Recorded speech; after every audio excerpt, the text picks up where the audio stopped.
أحيانا الحياة بتحطنا في مواقف تخلينا نسأل نفسنا هو أنا ليه بيحصل لي كده؟ هو الحياة عايزة مني إيه؟ هي الدنيا عايزة مني إيه؟ أنا ما أذيتش حد. بعد تدبر كده وسرحان مع القرآن وسألت نفسي السؤال ده كتير زي ما أنتي وناس كتير مننا بيسألوا نفسهم السؤال ده كتير. يا رب أنا بيحصل لي ليه كده؟ استغفر الله العظيم. أنا من جوانا عارفين إن في حكمة من الله عز وجل أو من الإله أيا كان الدين اللي أنت بتتبعه، هو له حكمة، بس احنا كعقل بشري احيانا مش بنستوعبها، مش بتوصل لنا، ومن هنا بيدخل لنا الشيطان.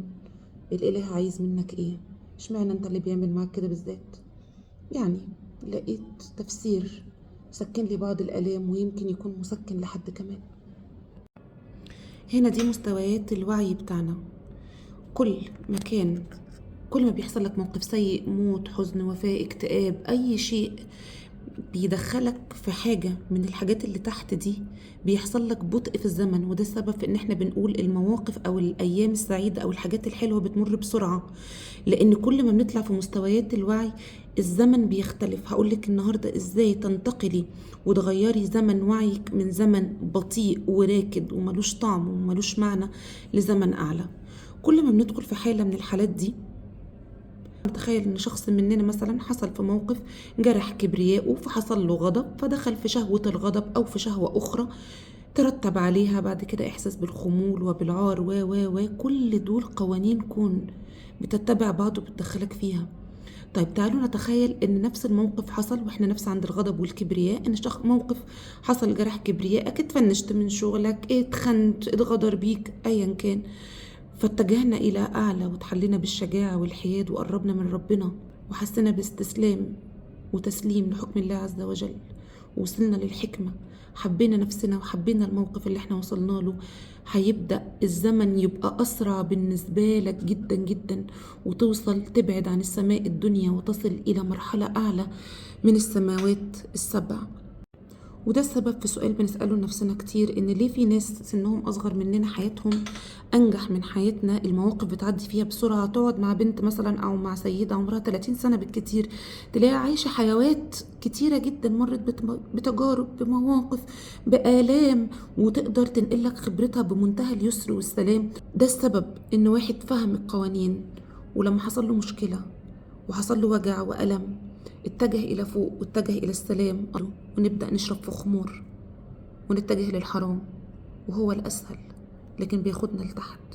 ودايما بعد كل شعور أو ارتكاب ذنب أو معصية بيكون الشعور اللي بعده أسوأ وأسوأ وأسوأ وأسوأ لحد ما يوصل لشعور زي الانتحار. لما بنوصل لحكمة الله من الموقف اللي حصل لنا ونتجه إلى أعلى، ساعتها بيحصل تسريع عندك في الزمن.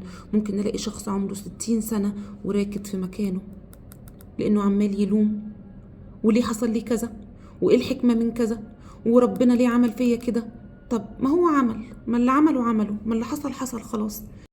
واحد من أقوى الحاجات اللي ممكن تريح جدا عن تجربة التأمل، حاول توقف صوت الزمن حواليك. لو عايز تسرع حياتك وتسرع إنجازاتك، وقف الصوت الخارجي وحاول تسمع صوت نفسك.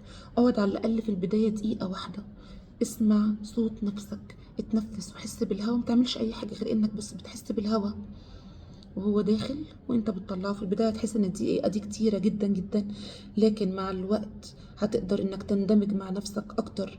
لو عندك رابط جيد مع اله الكون ايا كان الاله اللي انت بتعبده، وكل اله له طبيعة صلاة وله طريقة تواصل، صلي صلي واتكلم مع الاله بلغتك بطريقتك بالكلام اللي بيريحك. مش شرط اني اقعد ادعي الادعية وامسك الكتاب في ايدي، كتاب الادعية اللي مش عارفة ايه والامام الفلاني، كلهم على عيني وراسي، بس ربنا مش محتاج وسيط.